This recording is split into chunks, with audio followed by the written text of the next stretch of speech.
some shit that Super Chat and Hard Bastard streams will do, like that person should jump off a fucking bridge in Minecraft. Oh my god. They should take dicks up the ass of Minecraft. Minecraft. Yeah, it's pretty funny, man. Dude, all right. What is this? What are we doing? This is the PBA EP fucking 32. It's 32. I always leave it up to you. I never know. I get it wrong sometimes, but it's all right. Does anybody really care? I'm about to throw in a dip. Hell yeah.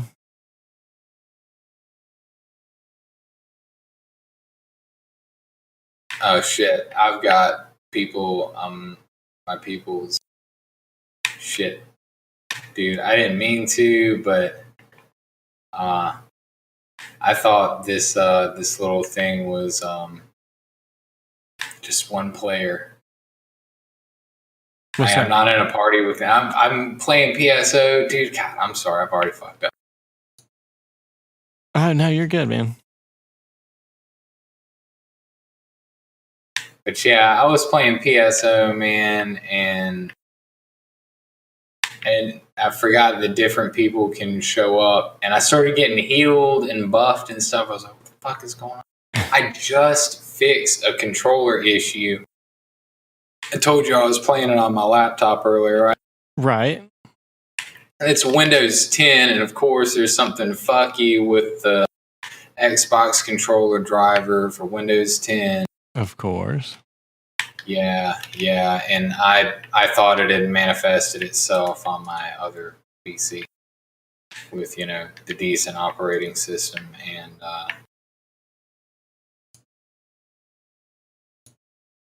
anyhow, yeah, I just fixed it.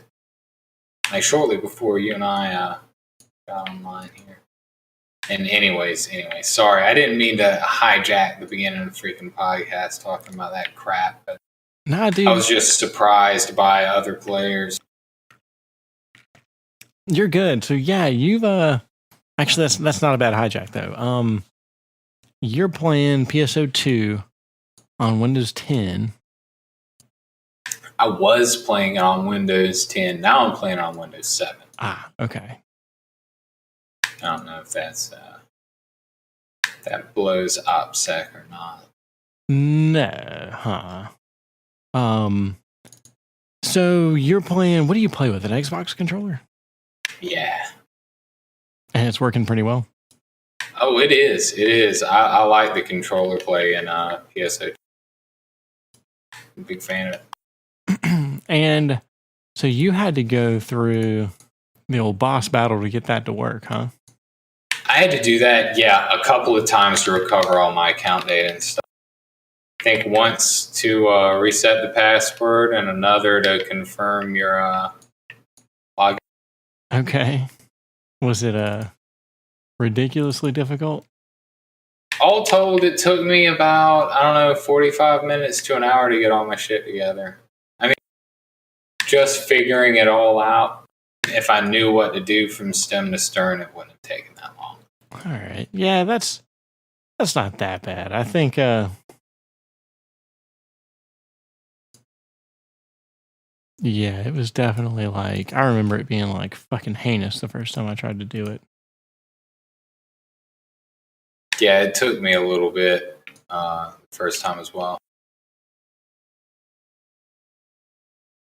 Yeah, sorry I'm so distracted. There's all these freaking emergency codes going off and shit.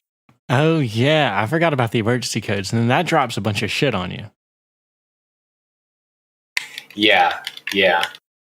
Oh, man. There was a game. What was that MMO called? Rift World? Was that the name of that? Or was it just called Rift?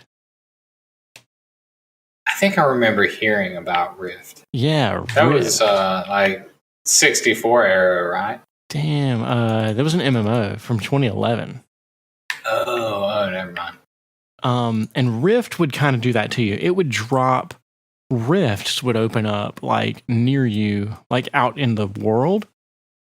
This was more like WoW, where there was like a persistent open world. Whereas PSO2 is a bunch of different instances, right?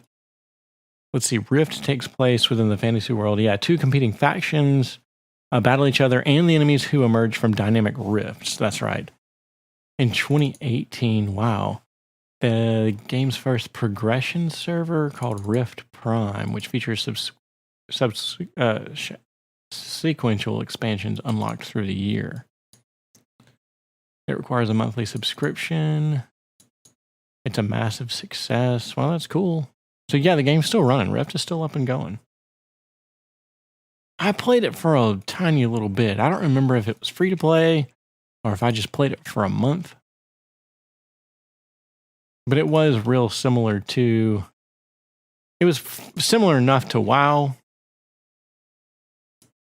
And yeah, it kind of had that... When I played PSO2, I kind of got the same feeling where it would just drop shit on you in the middle of running through a regular zone. Okay, this is the single party area. Okay, that's right. That's right. Okay, yeah, I can chill here. This is, like the last little... There's the teleporter for, to return to the camp ship or to fight the boss. And I picked up a sick armor piece whenever I ran this the other night. Weird thing is, the controller worked fine for the most part on the on Windows 10. And anyhow, it has something to do with the right trigger, man. You can't bind the right trigger to anything. Sometimes you can, it always comes down to the right trigger. For some reason, it just, I don't know, you can't bind anything to it. Yeah, that's strange. It was annoying. The only thing I could find was some post from 2015 and all the links were dead. Oof. Rolling back the drivers seemed to be the conventional wisdom. Huh. For your controller? Yeah. So yeah, let's see. What have I been doing? I'm playing... Shit, I hadn't been playing much of anything lately. GTA. I'm getting further in Chrono Trigger, dude. Chrono Trigger is a lot of fun. I'm further than I've ever been in that game, and I've picked it up, I'd say 4 or 5 times. I never made it super far until I don't know how far I am. This game, I'm not using a guide, but I don't feel compelled to. I like that. So yeah, I'm enjoying the shit out of it. It's a really good game. But where are you at? I have just gone back to the Middle Ages because I found out that that's where what's his face creates Lavos. So I'm going back to the Middle Ages to stop Lavos from being created. And something tells me that's not like near the end of the game at all. I'm trying to think. I picked up Robo.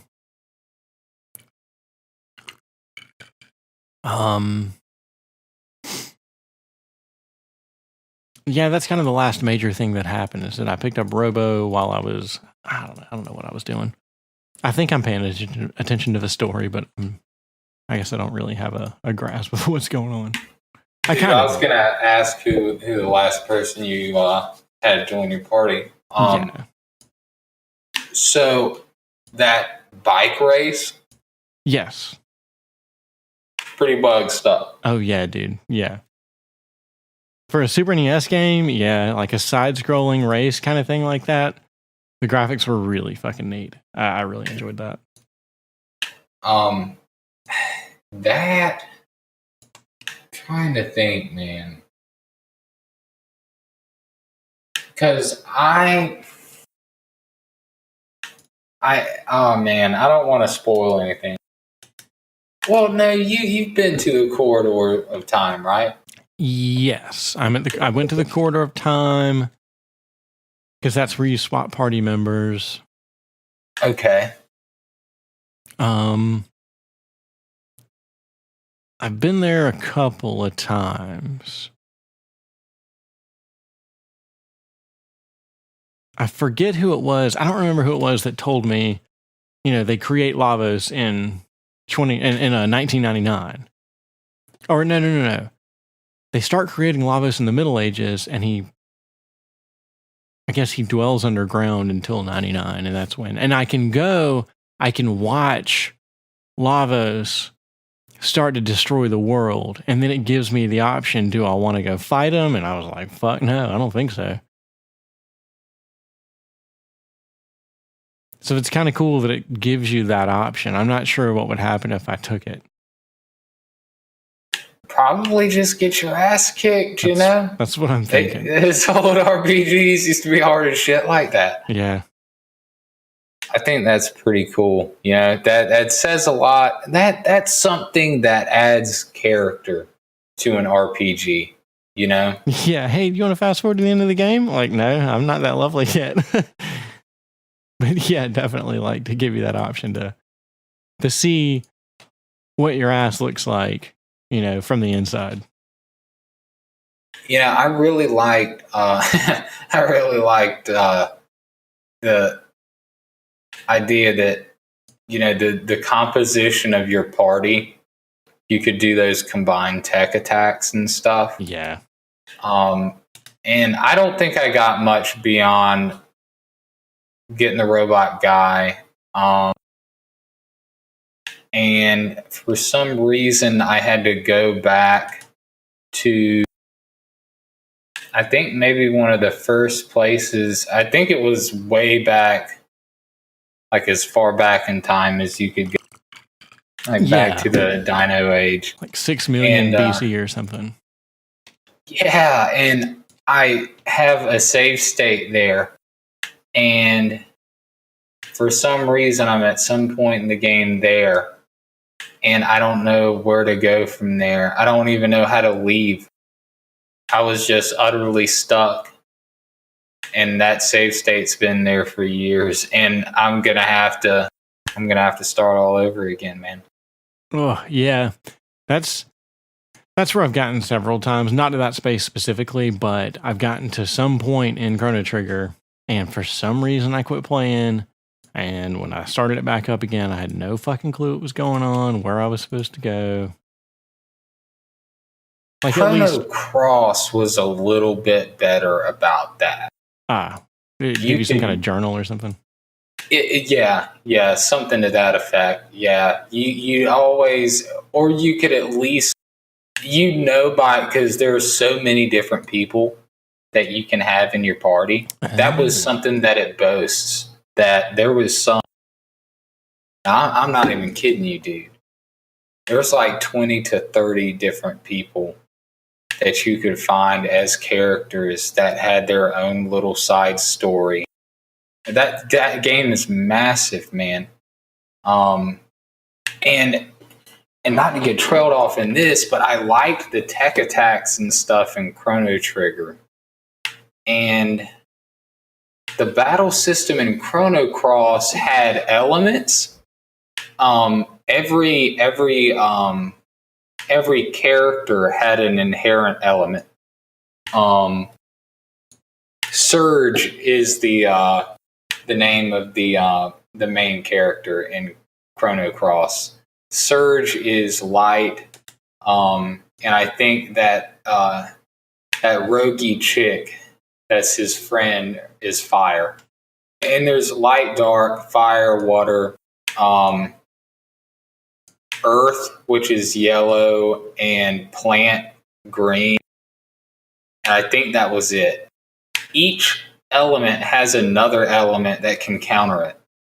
So you have to know what you're fighting, and you can be a light element person and still, have an attack or cast something of a different element. Okay. And you can progressively unlock like different really badass elemental attacks the further down the road you get. And and you have physical attacks and stuff. Like, you need to do physical attacks to be able to do elemental attacks eventually. It's a really, really awesome freaking battle system. And dude, I'll go ahead and spoil this because I mean it's a decades old game. Yeah, Chrono Cross. I might play one day, but yeah, it's 2 discs, right? PS1, right? Yep. At the very end of the first disc, the main bad guy, his name is Lynx. And he's like a cat person, an evil cat person, right? And obviously his inherent attributes dark. And he's your arch enemy, dude. And he swaps freaking bodies with you. And now you're playing as him. And you have a dark attribute. Your dark attribute now, and you have to like level up as him. Oh shit. Yep. And you're trapped in his body and stuff. And that affects the story and people you talk to. People you talk to and stuff react to you differently. You're not yourself. But I mean, you end up being able to get your party members back.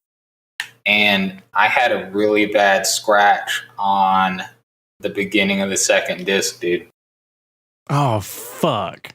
Back in high school, and there was a cutscene, and it would always freeze up on this cutscene, right? Dude, I found my old discs like a couple years ago, played it all the way back up to that. I forgot. Oh, fuck. I forgot. I played all the way up there again. And obviously I've never gotten that far on an emulator. So, and that's the only way I'm going to be able to progress is to play it all the way up through there again on a freaking emulator. Dude, that's fucking painful.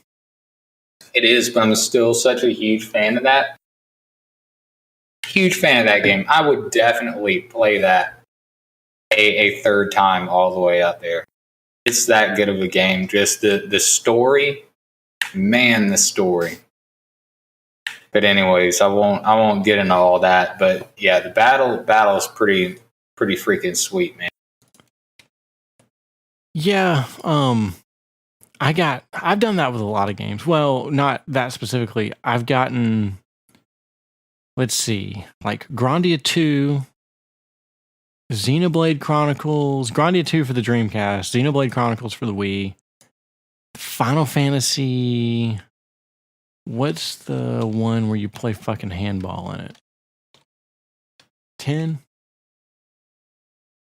Yeah, Final Fantasy 10. Oh, with Tidus, yeah. Yeah. And that game and all those games were incredible. They were so much fucking fun.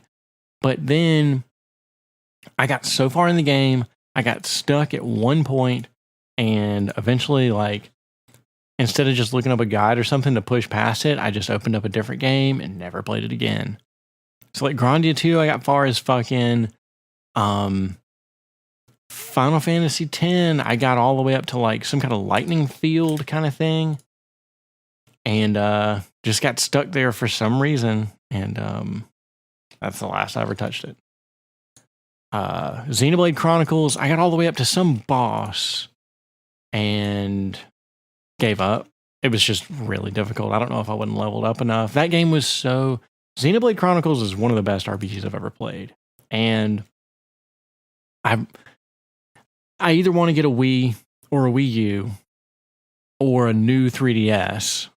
The new 3DS has a Xenoblade on it as well. And because my Wii doesn't work. Dude, Craigslist has some pretty cheap Wiis and Wii U's though, so I'm probably going to pick one up pretty soon. Because Wii U is incredible for homebrew, apparently. You can play all your Wii games, which I still have all my Wii games downloaded in Minecraft. And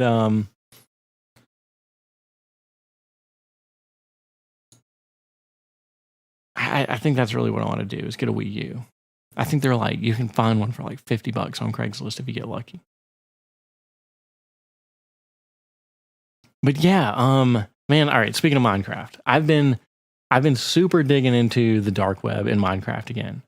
And it's this add-on, it's the super secret server you have to go to. Nobody knows about it. And let's see,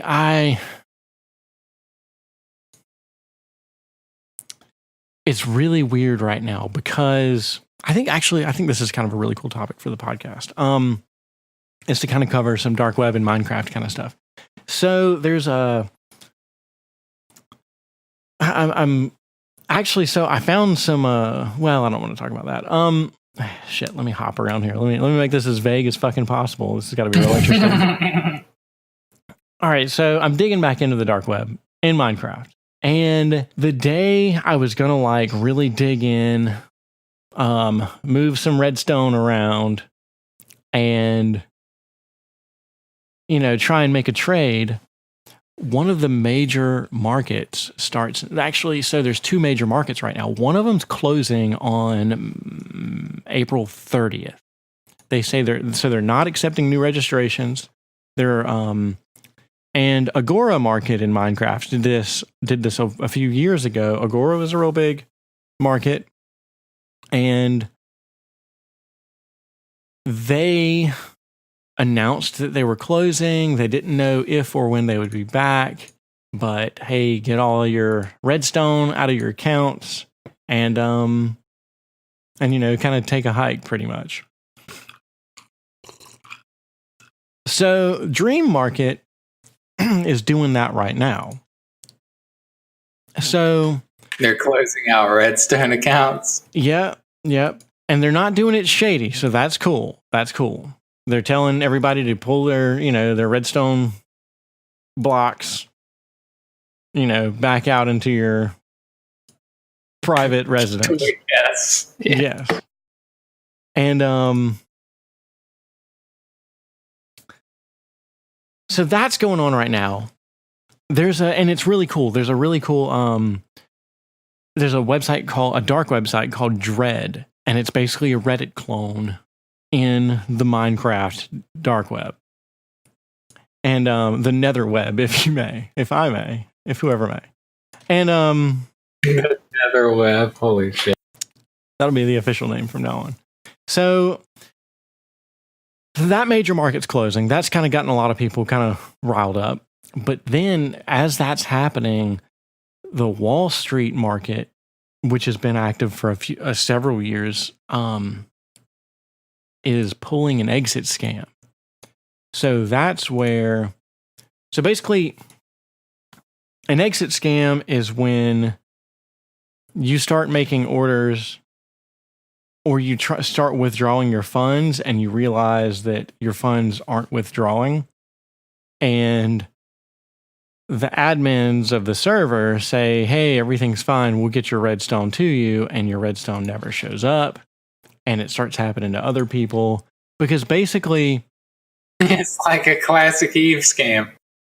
Basically, yeah. So for all of this really to work, for these markets to work, they have escrow systems so that if you send in redstone and your diamonds don't show up at your door, you just make a claim and say, hey, I never got my diamonds, and the market admins resolve the claim and whatever, or if you get your diamonds, you say, all right, hey, I got my diamonds, let's finalize this order.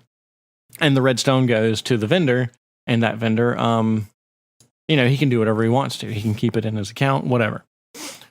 That's kind of like the foundation of these markets, and it's very cool. But the downside of that is that you have to transfer your redstone from your personal account onto your nether, onto that specific market's account. That's so that it's in a third party's hands, so that third party actually has, that money, that redstone to transfer when you say that everything's okay.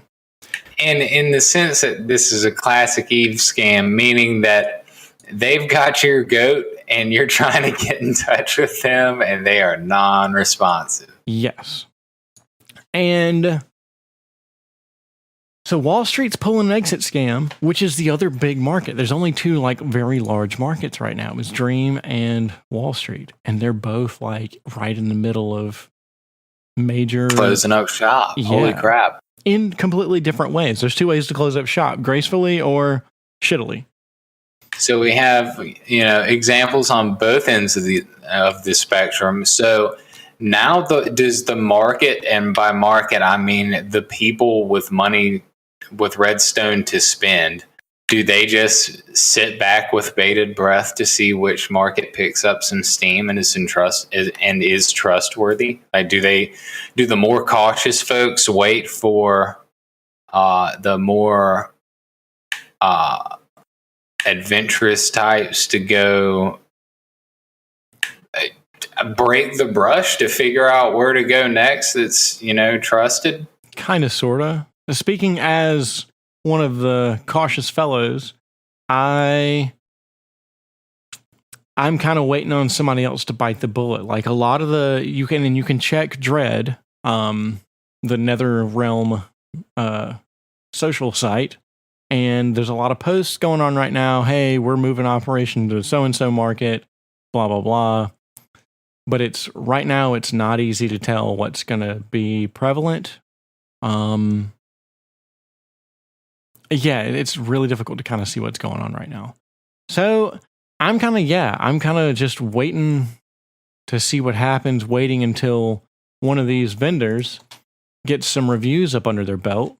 I'm thinking about making a tiny redstone order and seeing if it goes through. But a lot of times with these tiny orders, you end up paying, just as much in shipping as you do for the actual diamonds themselves, So it's really interesting what's going on. It's really strange. People are not that's kind of what's going on right now. People are not going to stop buying diamonds. They're just not going to do it. People need diamonds, I guess, is a way to put it. I mean, you don't need it, but it's not something you're going to stop doing just because the government tells you can't do it. It's just because our outside admins tell you that, hey, you can't have diamonds. People are going to find a way to buy them anyway. I mean, you need them for crafting, dude. Yeah, exactly. So to tell somebody you can't have them just makes it that much more unsafe. And it's really unfortunate that we haven't learned. I don't know. As a society, we haven't learned that prohibition doesn't work. I find that really disappointing.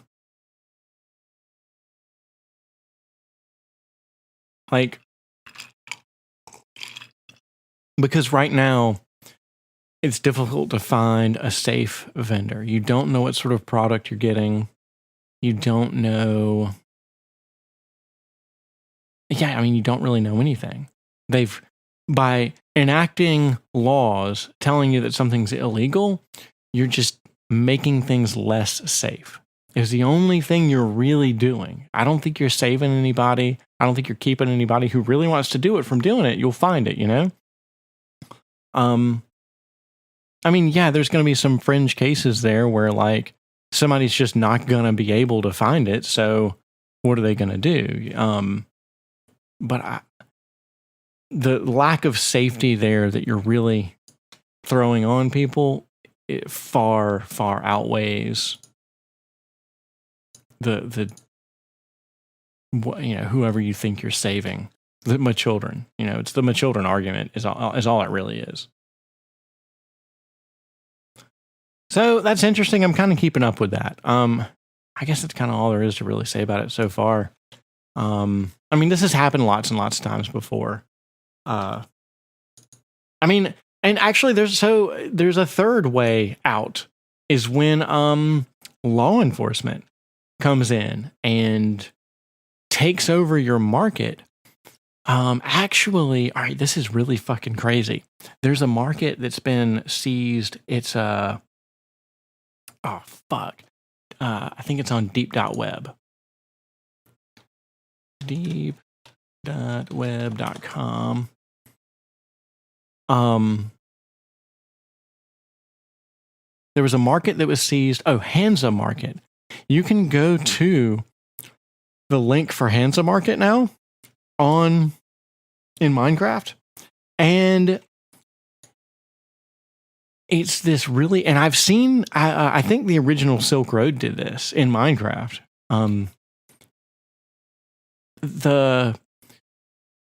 Who is it? It's seized by some sort of law enforcement, basically. And they've taken down the website and they've put up their own webpage, which is it's kind of like, it's really strange because it's kind of flashy. You know what I mean? It looks like some Web 2.0 company kind of took over and put their spin on, hey, we're this hip law enforcement company kind of thing. It's really, really weird. It really rubs me completely the wrong way. Because they've got like these announcements up there, like here's who we're arresting from the dark web in Minecraft. And here's who, here's this list of names that we're recognizing and we've tied to real world identities, and it's kind of like this scrolling list. It almost looks fake. Like I do not believe this is a real list, just because of the fact that it's constantly scrolling, and it's partly hidden. Like it's got a bunch of like masked characters in it. It's really fucking strange. And the FBI kind of did that with the Silk Road in Minecraft when they shut it down, when they took it over. So what? All right. So this third, sorry, I'm like rambling my ass off here.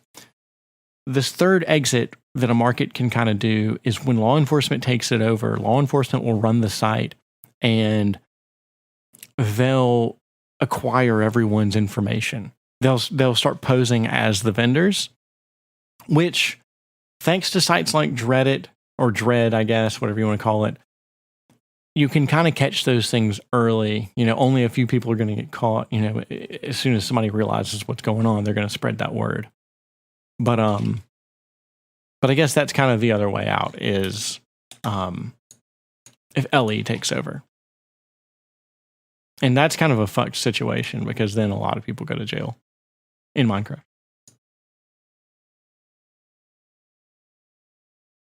So I find the dark web in Minecraft endlessly fascinating. There's some really cool shit going on there. I've really wanted to get back involved with it ever since, I don't know, for the past year or so. I've really wanted to get involved in some sort of dark web community because the ClearNet in Minecraft is, dude, did you watch that video I posted in our chat the other day about Reddit for sale? Yes, I did watch a little bit of that. And I'm sorry, man, dude, I ended up doing a boss battle and I've got it set on very hard and I upped the difficulty as well. You can set the game difficulty, but you can go to your mission specialist and unlock difficulty 2. And anyways, it's even the very first forest level on very hard is freaking difficult. Oh, damn. The boss fight is. It's pretty challenging, man. I've almost died. And I actually did the last time I tried it. But anyway, so the law enforcement takes over those websites and they set up like a dummy website to either kind of, I don't know, scare people, I guess. Yeah, mostly they do it to acquire users' information is really why they do it most of the time. And yeah, it's to start busting like major vendors and things like that. It's pretty wild. It's actually really fucking wild. Man, I forgot about those like lobby-wide emergency codes. And there will be an emergency quest that pops a couple times a day.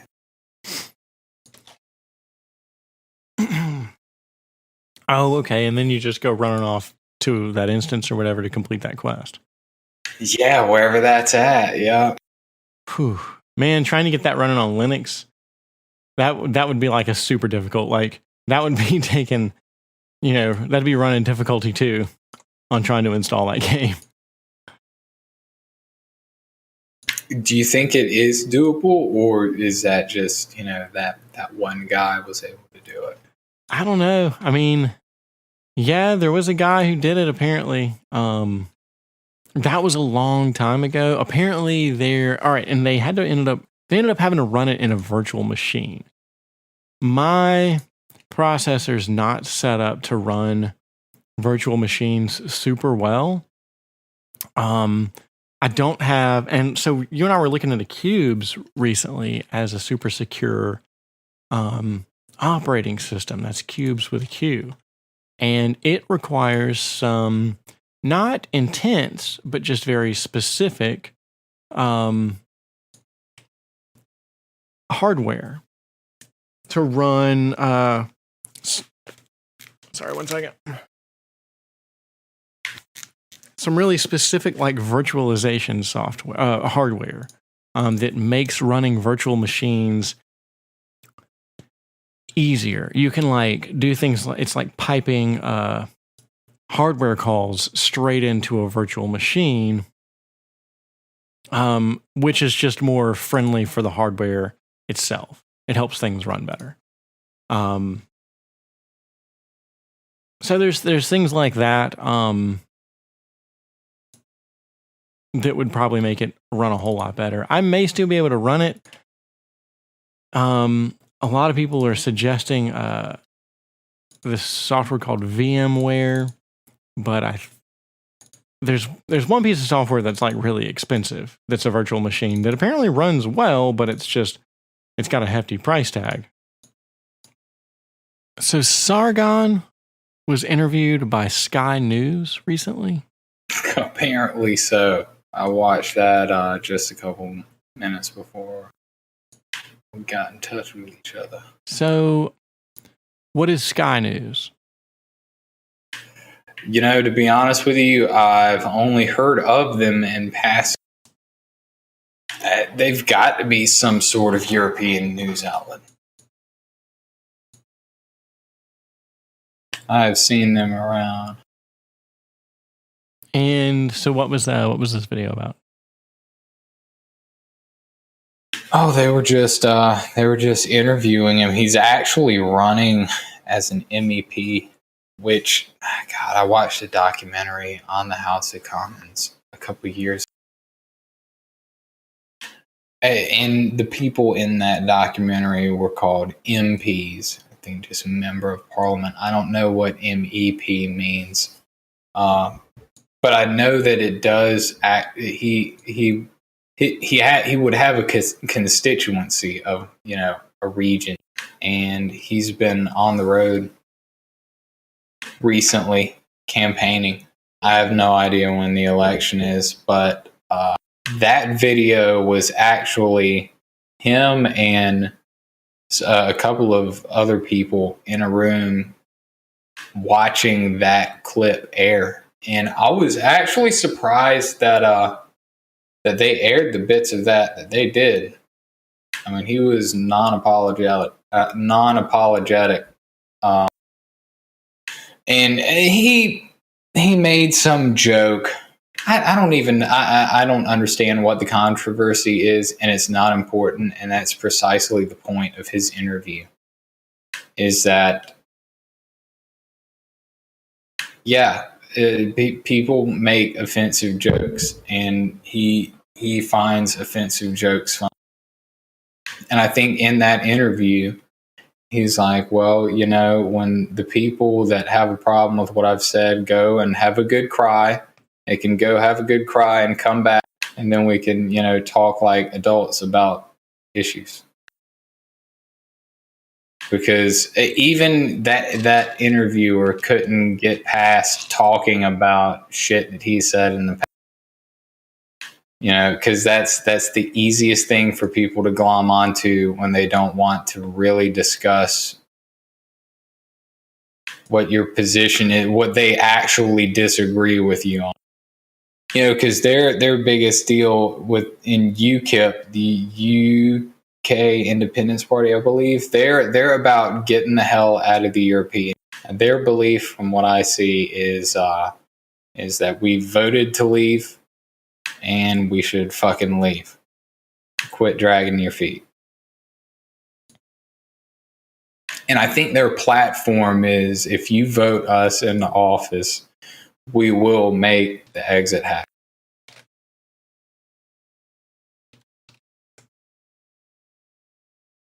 Because that really does lie at the heart of the direction of where the United Kingdom is going to go as a country, as a state, as a nation state. So, but people, the interviewer and all these assholes want to get hung up on something that he said long ago that people want to just get offended about and be butthurt. Grow the fuck up. Yeah, okay. In response to Labour Party politician Jess Phillips' statement that rape threats are commonplace for her, Benjamin said, this guy's Carl Benjamin, is Sargon of Akkad. Yeah. Benjamin said in May 2016 that I wouldn't even rape you in a YouTube video and repeated on his Twitter. He declined to apologize for the comment. Yeah, why would he need to apologize for it? It's a fucking joke. You don't have to apologize for jokes. He didn't mean... I mean, yeah, he meant he wasn't... Why does he need to apologize for not wanting to rape this woman? What the fuck, lady? So, in June 2018, Mark Meechan, and Paul Joseph Watson joined the UKIP, and the trio's membership has been described by political analysts as part of a shift to the far right in the UKIP under Gerard Batten's leadership. Oh my God, they're all, whatever. Mark Meechan? Yeah. That is Count Dankula, by the way. Yeah, it is. All right, I see his face. He's Scottish, yep. Originally from Coatbridge. Very cool, very cool. I didn't realize Paul Joseph Watson was English. I didn't either. At a UKIP press conference announcing his candidacy for the 2019 European Parliament elections, Benjamin once again refused to retract his comments about Phillips and said that she is a giant bitch and that she had been laughing about male suicide. Phillips had not mocked male suicide and believes it to be a serious issue. So apparently his comments about that are unclear. Thanks to Wikipedia. Let's see. Let's Google that real quick. Jess Phillips male suicide. Jess Phillips laughing at a call for debate, laughs at men's rights debates. Feminist Jess Phillips laughs at men's rights. Here's the Independent. We need International Men's Day about as much as White History Month or Able Body Action Day. Yeah. Read more why we don't need to celebrate International Men's Day. Why don't we? Oh, man. So, dude, my bad. I'm dominating this podcast. I don't mean to be. I'm sorry. Nah, dude, I'm just cruising around the lobby, bro. I've done a fairly deep dive. Speaking of International Men's Rights and White Appreciation Month, in honor of White Appreciation Month, I have done a deep dive into fucking Dred Scott versus yeah, you have. Holy crap. Yeah. Dred Scott versus Sanford, Dred Scott versus Emerson. It was a lot of fun. I just really wanted to know more about the case and more about kind of the catalyst of the Civil War and stuff like that. So Dred Scott was it seems like he was born into slavery. I think that's correct. In circa 1800. And he was taken to sometime later on, he was taken, like his master was in the military. He was an army surgeon, and he got moved around a bunch. He got moved to Illinois, which is they're from Alabama originally or something like that, and moved to Missouri, which was a slave state. And then from Missouri, Dr. Emerson got moved to Illinois, which was a free state. And from Illinois, Emerson got moved to the Wisconsin Territory, which was free thanks to the Missouri Compromise. The Missouri Compromise stating that Missouri would incorporate as a slave state, but the rest of the territory north of Missouri would be free. That was the compromise.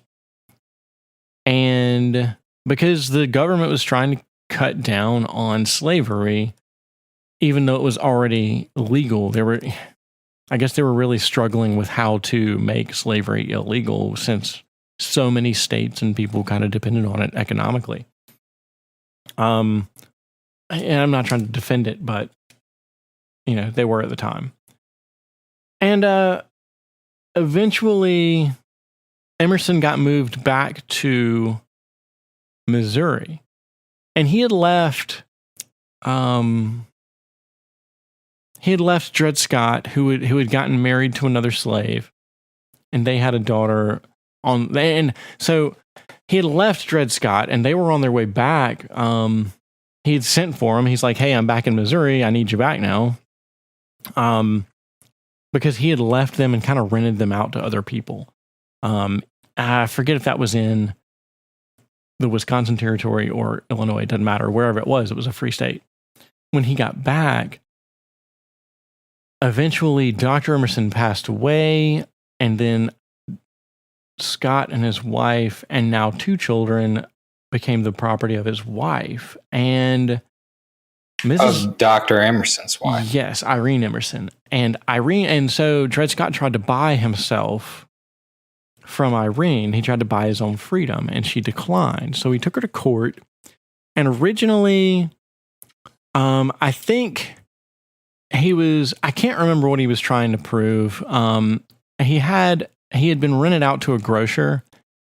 It may have been in this free state. I'm not sure. Whatever, but he had this grocer show up because he'd been rented by this grocer and this guy who ran a grocery store. And I guess just to say that, hey, this woman's been, she's enslaved me illegally, even though, I've been to a free state and I've come back.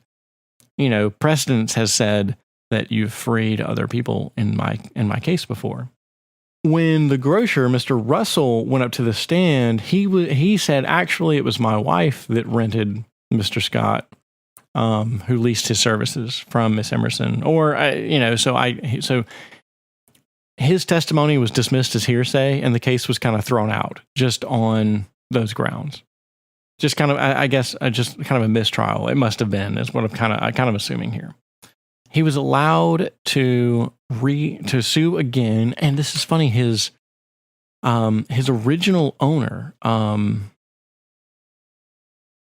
Okay, so all right, sorry. By this point, shit. Now I'm all confused. All right, so at this point, he re-sues for his freedom again, another freedom suit. And now he's got a deposition from the grocer's wife and blah, blah, blah. So they grant the guy his freedom, based on just precedents before, because other judges in Missouri has said, yes, once free, always free was kind of the saying. It's like you go to a free state, you come back and you can sue for your freedom, and there you are, you're free. And they granted it to him. So there was already legal precedent for that. There was a lot of legal precedent for that. But Miss Emerson filed an appeal with the Supreme Court of Missouri, and they heard the case, and the Supreme Court Justice of Missouri, by this point, Miss Emerson had given the family to her brother, and her brother is John Sanford. So now, let's see, I'm kind of, all right, so now the Chief Justice of Missouri reversed that decision of the lower court because he said that, let's see, blah, blah, blah, blah, blah, blah, blah, blah, blah, blah, blah. The Missouri court reverse the decision because, all right, the point made in the appellant's instruction, which was not given by the court of law, will first be considered that if Dr. Emerson, who was the owner of the slaves, Dred, and his wife Harriet, and who was also a surgeon in the army, owned said slaves previous to his reception of the order, took said slaves with him as domestic servants, they remained at those posts, and until they voluntarily returned to Missouri, a slave state, which they are now not free but slaves. We propose to give a slight review of the cases that had been decided in our own court upon the direct and collateral questions involved in this case. So the Supreme Court of Missouri reviewed a whole lot of other cases, and it was kind of strange the things that they said. They did come up with a bunch of precedent for other judges, like for the lower court judges freeing slaves that had once been free, and now were not free. They cited a whole bunch of cases. Let me kind of read through this one and see if any of this makes sense. Rachel versus Walker is a case that is more clearly analogous to the one now under consideration that has yet been cited. The respondent was an officer residing in Michigan Territory. A slave was bought in St. Louis, sent to him, and notwithstanding the point, that an officer of the U.S. Army was such a person as could not acquire such a domicile in any other than the state of which he was an inhabitant when appointed, as is necessary under the former decision of this court, to work with the freedom of the slave. Mr. Justice McGurk said that by operation of the ordinance and the previous decisions of the court, Rachel was free, and the fact of his being an officer would not create an exception in his favor. The case was a present one that we are now discussing are identical with this exception that in the former, temporarily staying in the territory claimed to be free, sent to a slave state, purchased a servant, and she was sent to him. In the latter, Dr. Emerson owned the slave at the time, living where by law and constitution slavery was recognized. Therefore, he received an order to go to another territory. Still, we are free to admit that this is a distinction and is of no avail if, in the opinion of Mr. Justice McGurk, is considered good law. It covers the entire ground as to the plea of domicile and necessity. We are inclined to think that Mr. Justice McGurk, in his anxiety to settle the question, which he says the ingenuity of counsel would never would concede, has journeyed out of the record, and his zeal to support the authority of the decision of this court. So, basically discussing the fact that that he traveled around with Dr. Emerson through free states. Yes. And they were addressing whether or not that constituted him being in a free state to be able to pull that precedence off. And then, yes.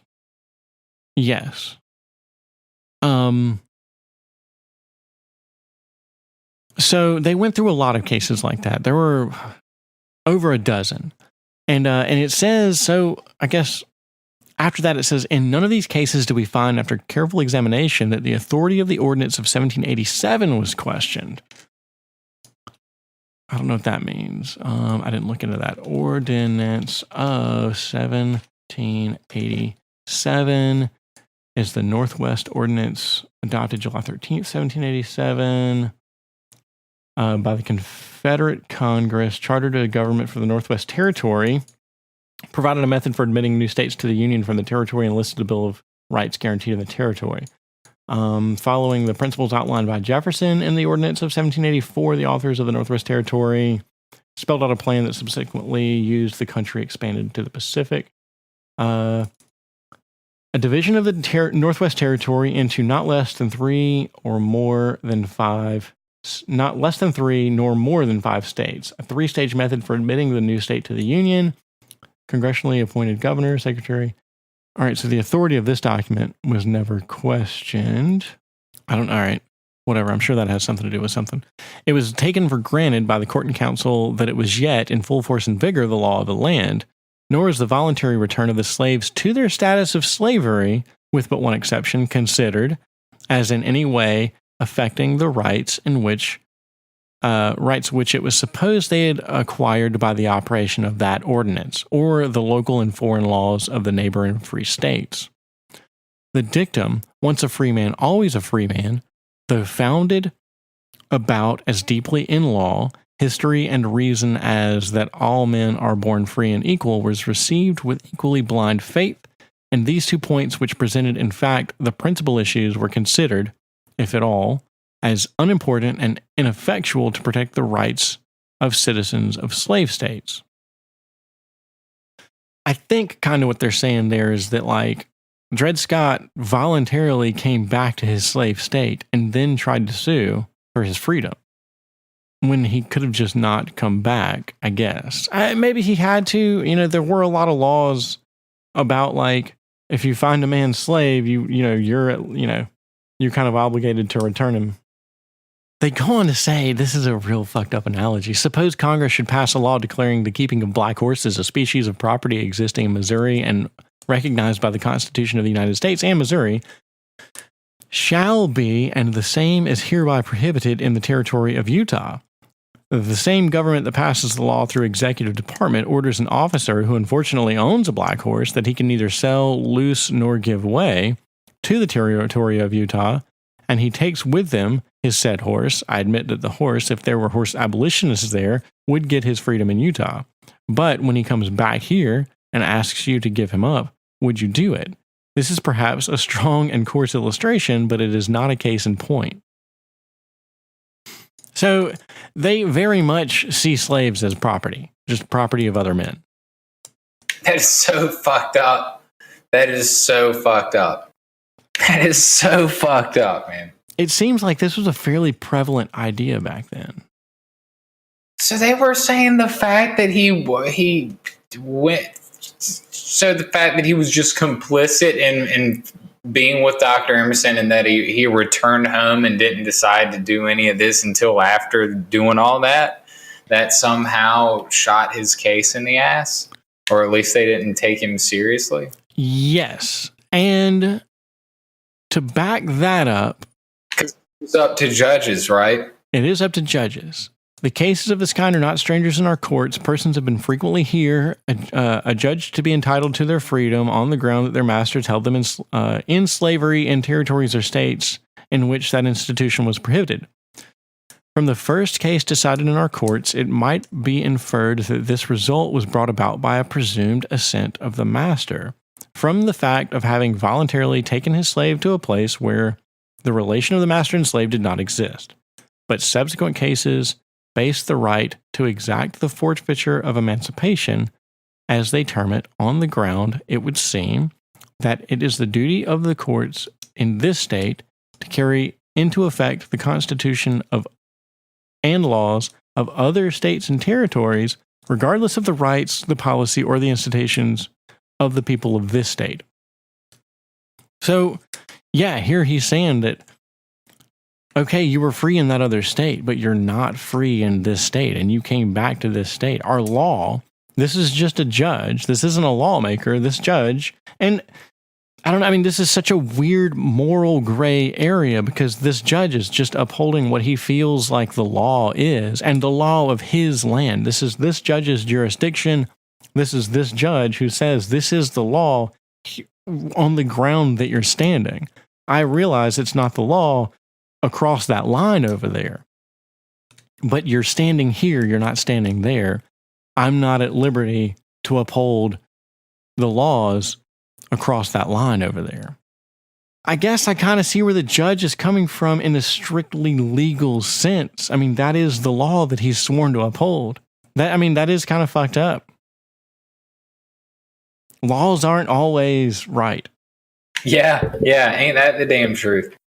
But the judges are still bound to follow whatever laws are in effect.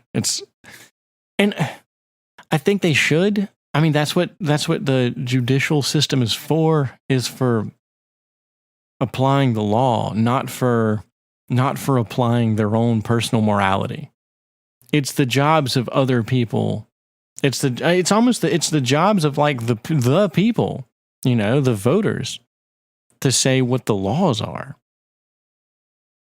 Fucked up as they may be, I guess. And all right, so here's what I really wanted to dig into, and I haven't really done this yet. So that's why it was thrown out. Okay, and it does say this one. All right, so he does say this, like, fucked up thing. As to the consequences of slavery, they are much more hurtful to the master than the slave. There is no comparison between the slave of the United States and the cruel, uncivilized Negro in Africa. When the condition of our slaves is contrasted with the state of their miserable race in Africa, when their civilization, intelligence, and instruction in religious truths are considered, and the means now employed to restore them to the country from which they have been torn, bearing with them the blessings of civilized life, we are almost persuaded that the introduction of slavery amongst us was, in the providences of God, who make the evil passions of men subservient to his own glory, a means of placing that unhappy race within the pale of civilized nations. So he's like saying that God has blessed these people by bringing them to America from Africa. And I guess that kind of begs the question, like, are they better off as slaves in America or free in Africa?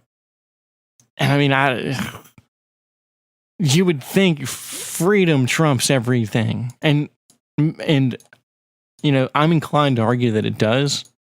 But I don't know what conditions were like in Africa back then. This judge seems to think they were fucking horrendous. That they pulled these guys out of the fucking sand and, you know, out of their own shit, basically, and cleaned them off and basically just put them to work. I mean, I put that very, very lightly. I realize that I'm sure a lot of slaves were mistreated. I honestly can't imagine that all of them were mistreated. I mean, how often do you pick up something that you've got and beat the shit out of it? Dude, my fucking hotkey hasn't been working. My bad. Fuck. I mean, dude, it was just seen as the subjugation of an entire race of people was just seen as commonplace. And I don't know. That's a hell of a thing for a hell of a judgment call for that guy to make, to say that they're better off in subjugation in America than free in Africa. I don't know, man. I will tell you that their presence here in America caused America to go to war with itself and then abolish slavery. Yeah. I mean, is there any other country on the face of this earth that has ever done that? So I don't know, man. Slavery is a dark period in this country's history. But on the other side of that, you know, is something that makes America what it is. I mean, we're a union of states that hold sovereignty, that manage to stay together and not totally dissolve, and we were definitely better off for it. And I don't know. Why people don't focus on that aspect of it is beyond me. Like, oh, America's never been great.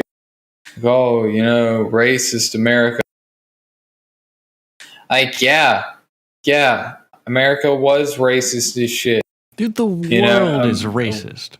The entire world is racist. The world was like as if America existed in a vacuum. Like, what the fuck do you think the rest of the world was doing at that time? Oh, 1950s, white America, you know, the era of the KKK. Honestly, folks. Honestly. It's just, I can't believe that Hillary Clinton gets mentored by, who's that? Robert Byrd. Like, really, Hill Dog? And somehow these people calling Donald Trump a racist piece of shit somehow gave her a pass in 2016 to vote for her. Who's Robert I just don't understand it. Robert Byrd was some kind of old... there is a picture of him embracing Hillary Clinton. And there's also a picture that often accompanies that of him in his clan robes. Shit you not. And people pretend that the KKK wasn't a bunch of fucking Southern Democrats. I mean, what? I don't know what world these people are living in. But remember, there was a big switch sometime in whenever they oh, what a crock of shit. What a crock of shit. Shook hands and switched parties at some point. Everyone knows that freaking Southern Democrats racist pieces of shit, man. Byrd was a member of the wing of the Democratic Party that opposed federally mandated desegregation and civil rights.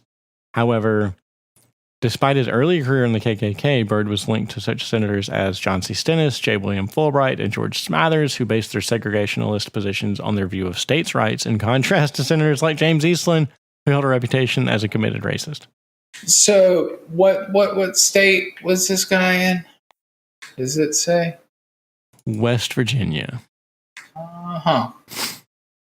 He was 86th President pro tempore of the United States Senate.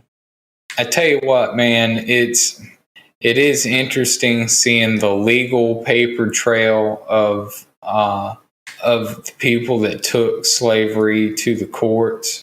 It's interesting, but it's like, oh my gosh, the ending to the story. It's like, that none of those decisions come back and say, you know what, you're right. These people are sons of bitches and you should be a free man. You know that none of that is going to happen. It's just kind of frustrating reading through all that stuff, knowing that. But for the love of God, I just don't understand why people want to focus on such a negative. Well, I mean, that's what they say is that, slavery is like the main, slavery and racism is why, black people need so much help, I guess. I really don't know what they're trying to argue anymore. I'm not really sure. Well, it's just an argument for white supremacy or diversity supremacy. Yeah, I guess so. They're trying to say that, what white privilege. It's an argument for white privilege, where slavery is and racism by white people is the reason why black people are lesser than. I guess that's what they're trying to say. I guess.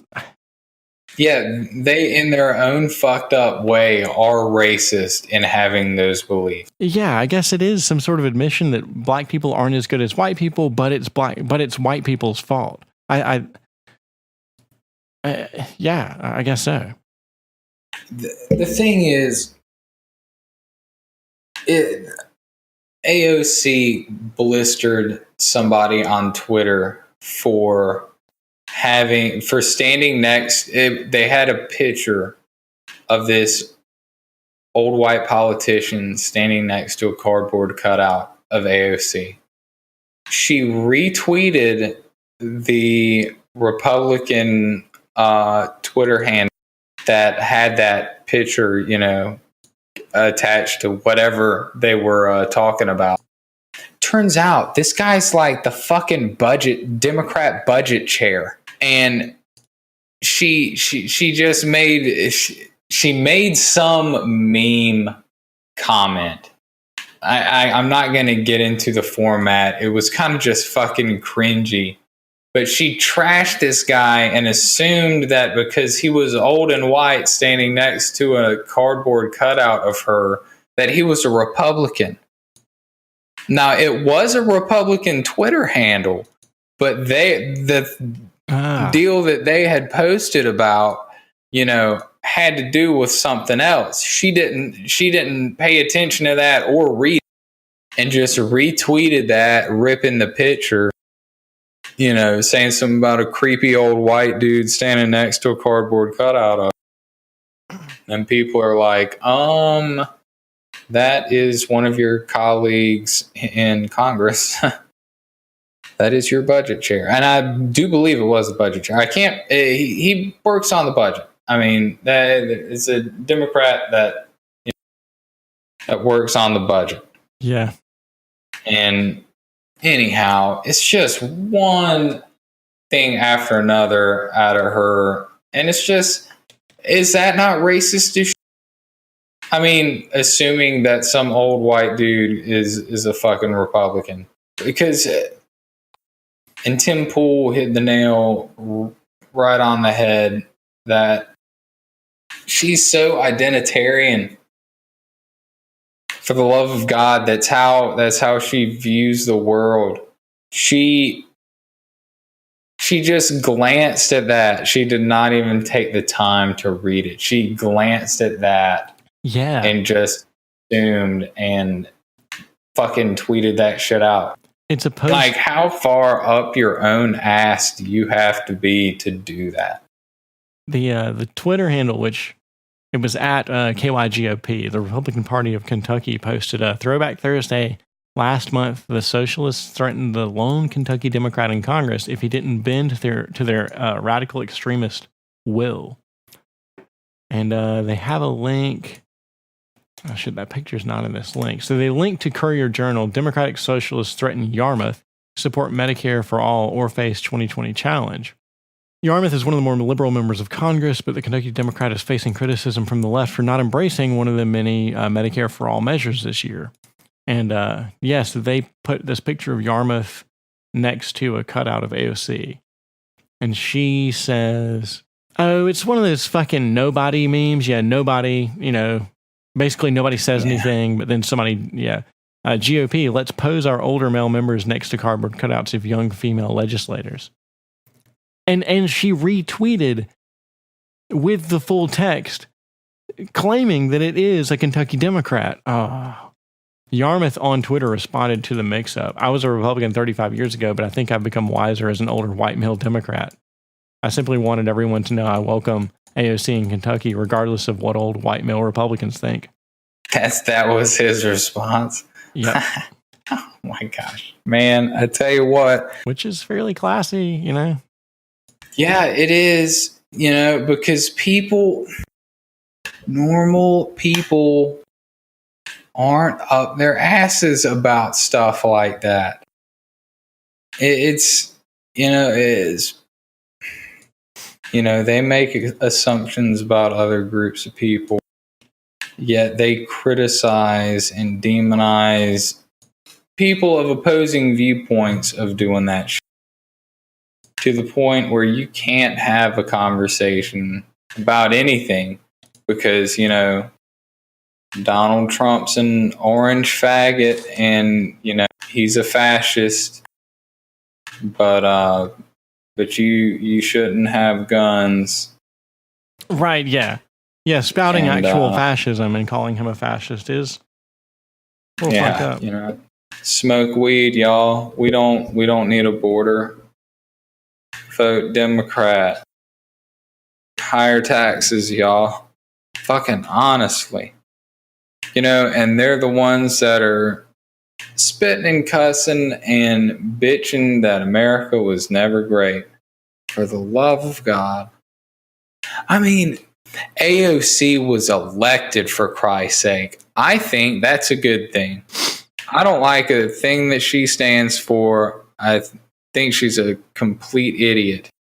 But for the love of God, she primaried Crowley.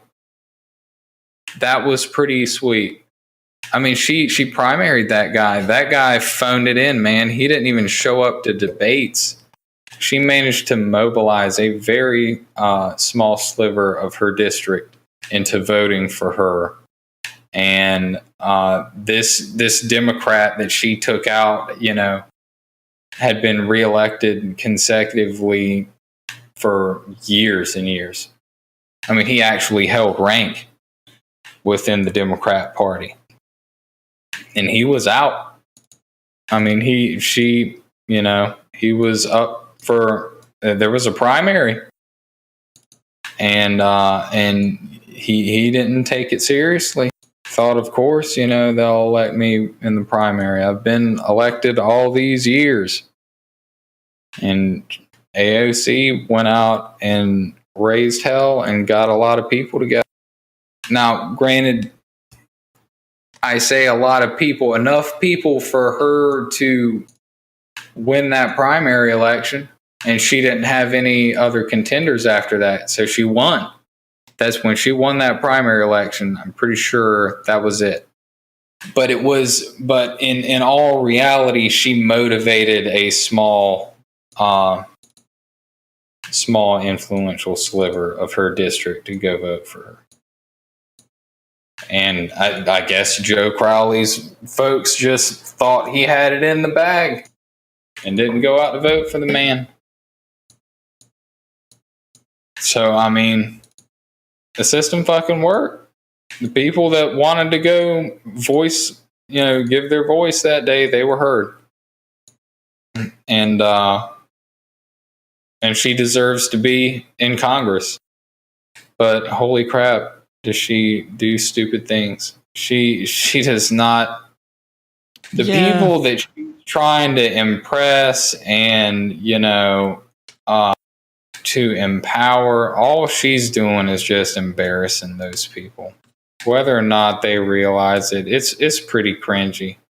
Yeah, that stream that we watched. Oh yeah. Hey, say trans rights. Trans rights. Fucking. If that's not virtue signaling, I don't know what is. Just say the word. Let's pander to a fucking audience. Say trans rights. What rights are transvestites missing? I was under the impression we all had the same fucking rights, man.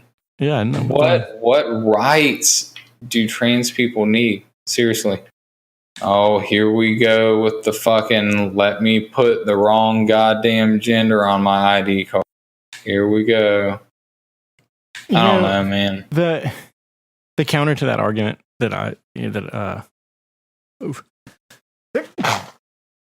sorry.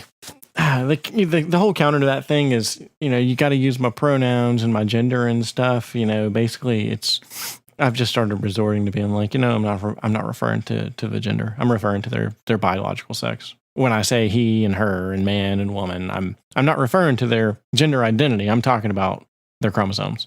I don't know if these folks were saying, I want to be able to change my gender on my concealed weapons permit, then I'd have a little bit more respect for these people.